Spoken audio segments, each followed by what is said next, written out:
So you're looking for a 5k PB? Well, aren't we all? Well, here's my top 5k PB tips, PG tips, PB tips coming up.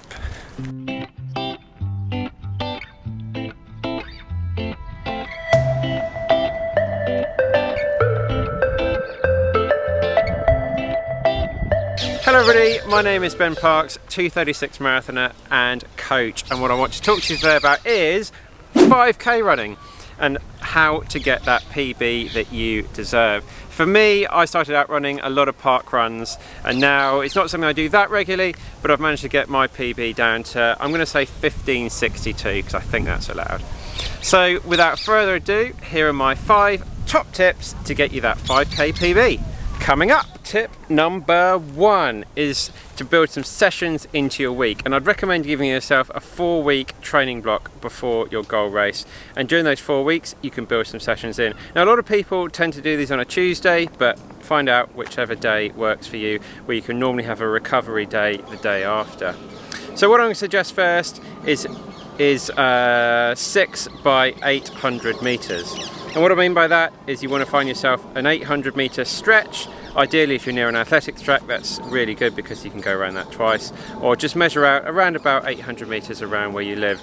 And you want to be doing that 6 times at your goal 5k race pace. So for a lot of people, if they're trying to break 20 minutes for the 5k, for example, that's going to be running at 4-minute kilometers. So you want to be doing that 800 meters at exactly that pace. If you've got a 25-minute sort of target for the 5k, then it's going to be 5-minute kilometer pace, or equally a 30-minute target, it's going to be at a 6-minute kilometer pace. And then as each week goes by, so on the first week you want to be doing a 2-minute recovery between each sets. On the second week, a 90-second recovery. On the third week, a 1-minute recovery between sets, and on the fourth week, a 30-second recovery between sets. So those recoveries are getting less and less every week. And then on the final week, which is going to be week 5, hopefully with all the extra fitness you've gained during that, you'll be then ready to hit your goal race place for the full 5k. So another option is to alternate 2 particular sessions that I really like. So the first one is doing 10 by 400 meters, and the second one is doing 4 by 1600 meters. So what I mean by that, week 1, you get your 10 by 400 meters in. So again, measure out a 400 meter sort of section near your house, or if you're near an athletics track, again, that's great. Normally just gonna be 1 lap. So you want to be going around that at a decent pace under your target 5k pace. So if you're looking at 20 minutes again, 4-minute kilometer pace, you want to be doing these about sort of 3:30 pace for 1 lap, and then give yourself a nice 2-minute recovery between sets. You want to do that 10 times, 10 by 400 meters with a 2-minute rest in between sets. The other session to alternate that with is by doing 4 by 1600 meters. So again, 4 laps for a track, or measure out around about a sort of a mile around your house. You want to be doing that again slightly faster than your 5k target pace. So if you're looking at the 20-minute target, you want to be doing these about sort of 3:45 minute kilometer pace. Again, between sets, a nice 2-minute recovery just to help bring your heart rate right back down before you go off again. So there we go. And also to add, you want to be doing sort of the 400s on week 1, then the 1600s week 2, 400s again on week 3, 1600s again on week 4, and then you'll get ready for your race in week 5. Tip number 2 is going to be easy recovery runs. So important. You probably hear me talking about this all the time. What I mean by this, low intensity, conversational pace, easy running. If you've got a heart rate monitor, you should be sticking in zone 2 for these types of runs. So a lot of important things with running is about getting that consistency and allowing yourself to build up mileage week by week. If we want to get quicker, we've got to run more. It's that age-old thing. This is where easy runs come in, because it allows you to not get so fatigued and sort of build up sort of muscle stress, and it just allows you to build up that sort of mileage safely week by week. Tip number 3 is going to be strides. Now, I've talked about this a bit before, but if you haven't seen my videos, then what I mean by strides is usually do these after your easy run. So finish your easy run, and then you find an area around about 100 to 150 meters near where you finished, and you want to be going through this area around about sort of 95% of your maximum effort. So pretty much as fast as you can, but yeah, just holding back a slight bit. So what this does, this really encourages us to open our stride length. So important in a lot of racing that we do, because the further we can propel ourselves down the road, the less amount of strides we need to get to the finish line.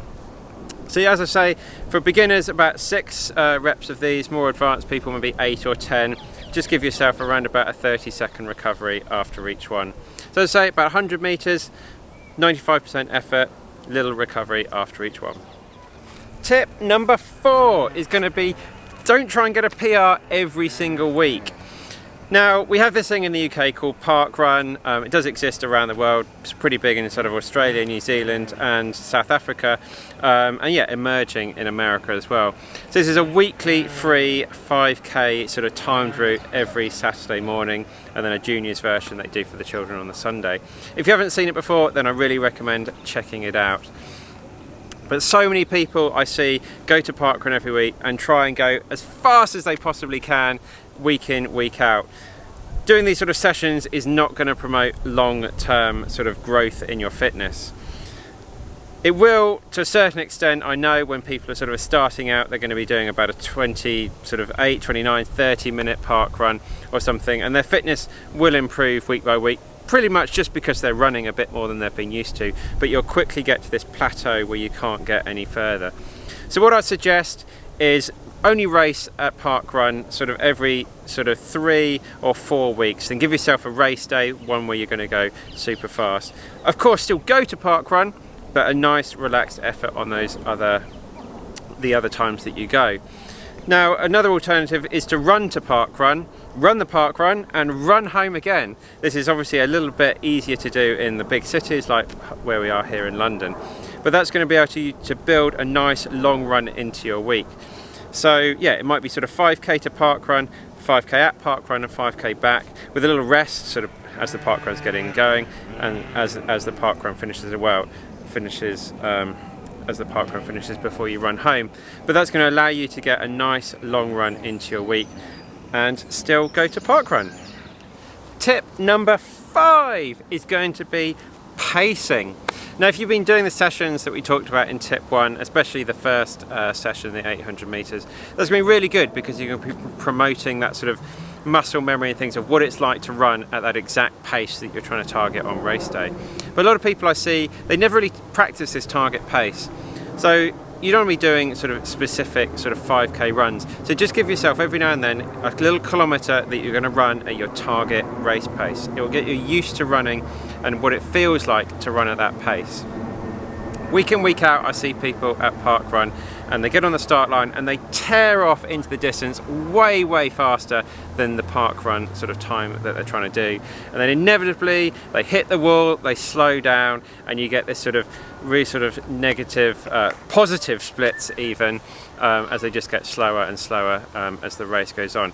Really hard to recover in a 5k if you've gone off too fast. Your body just sort of gives up and sort of starts shutting down. So practice pacing, practice what that target race pace is in little sort of kilometre bursts every now and then. And then when it comes to race day, you'll know exactly what it feels like to hit that goal race pace. So there we have it, guys. They're my 5 top tips to get you that 5k PB that you deserve. So let me know down in the comments below, what are you targeting? What's your 5k PB at the moment, and what would you like to get it down to? Really enjoying reading through the comments, and I'll give as much advice and helpful down there as I can. And also, if you heard any other tips, let me know as well, because it's good to share the love in the YouTube running community. So I'm off. I need to do some more 5k speed work and practice. So I'm going to do some sessions and target getting my 5k parkrun time under 16 minutes. Hopefully not a lot of extra work to do. So thanks very much for following, guys. A thumbs up down below would be great, and I will see you in the next one.